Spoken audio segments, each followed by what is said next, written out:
So what advice do I have for college graduates? Certainly, I'd invite you to apply for a job at SolarCity or Tesla or SpaceX. And if not, then if that doesn't work for whatever reason, then apply to jobs at other companies in that arena, or try starting a company. If you study engineering and you figure out how to design new things, then it's relatively easy to start a company. You just need to get a few like-minded people with you.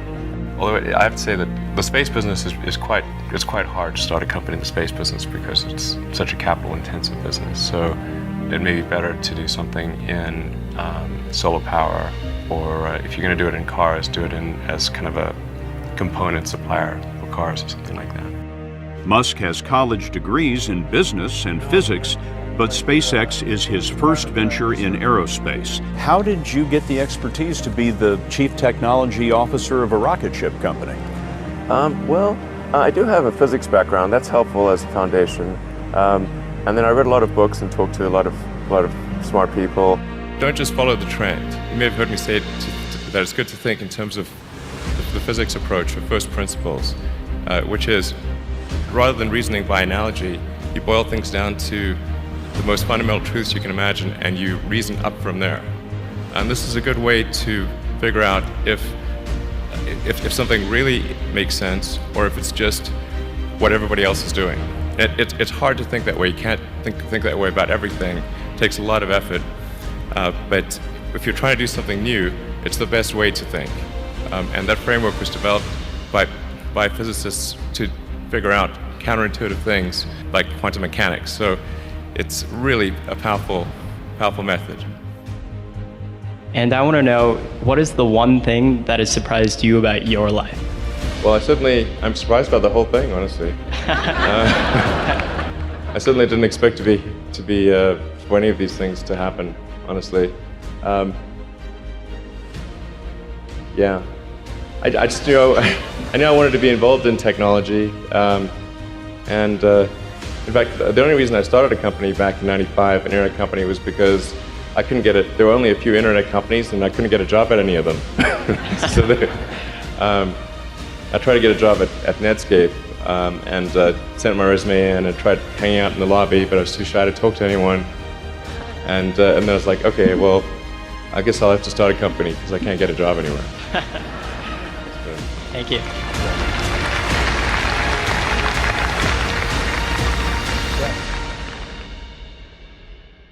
I wouldn't say I'm fearless.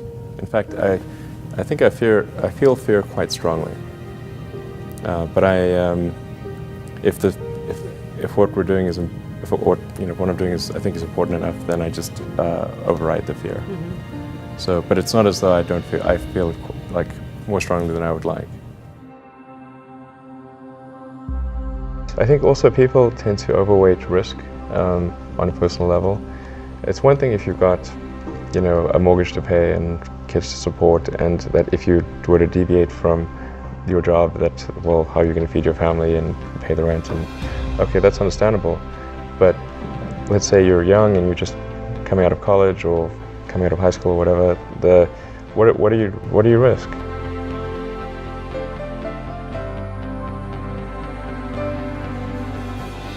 You're not going to starve. I mean, right. It's really certainly not in any kind of modern economy. It's so easy to earn enough money just to live somewhere and eat food. I don't know what are they afraid of? They're mostly afraid of failure, I think.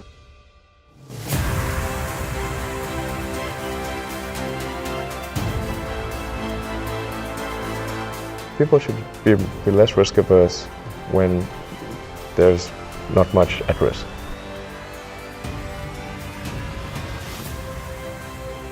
What is education? Like, you're basically downloading data and algorithms into your brain, and it's actually amazingly bad in conventional education, because it shouldn't be like this huge chore. Like, the more you can gamify the process of learning, the better.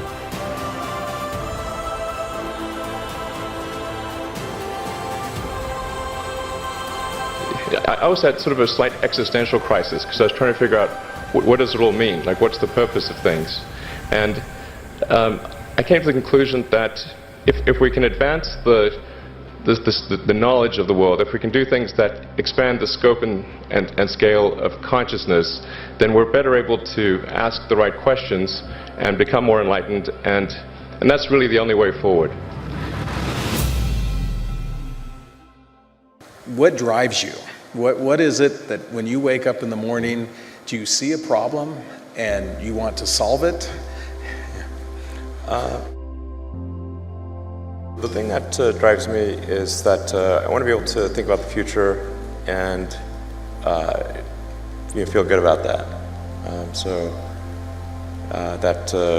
We're doing what we can to have the future be as good as possible, to be inspired by what is likely to happen, and to look forward to the next day. That's what really drives me is trying to figure out how do we make sure that things are great and going to be so, and that's the underlying principle behind Tesla and SpaceX. Is that I think it's pretty important that we accelerate the transition to sustainable generation and consumption of energy. It's inevitable, but it matters if it happens sooner or later.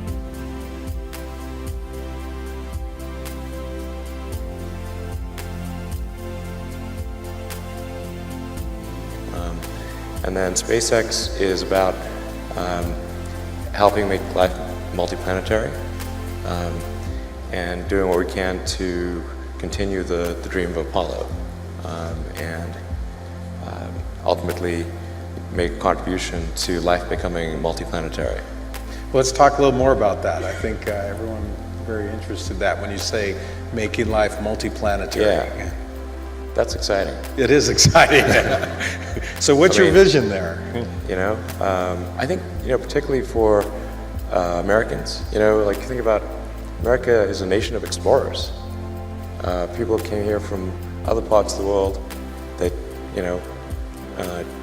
chose to give up the known in favor of the unknown. So I think exploration, like the United States is a distillation of the human spirit of exploration. So that's why it appeals to Americans so much.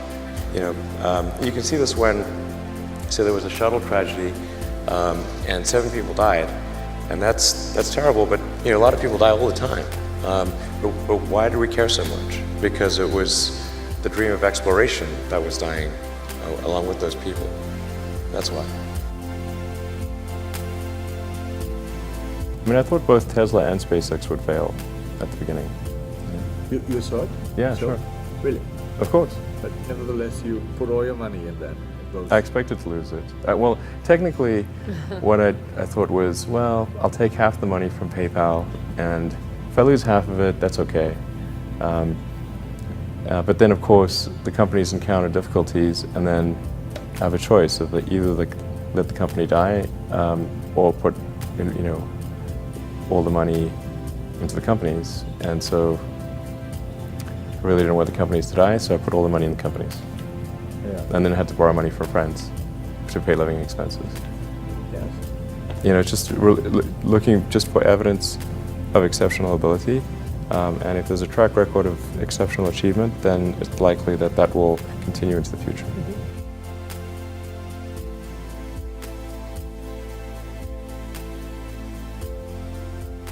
Well, it really depends on the stakes. If the stakes are high, if it's really important, then I will overcome the fear and just do it anyway. But essentially, I just drive overrides fear, but I feel the fear. It's kind of annoying. I wish I didn't. Okay. I wish I felt it less. Uh-huh.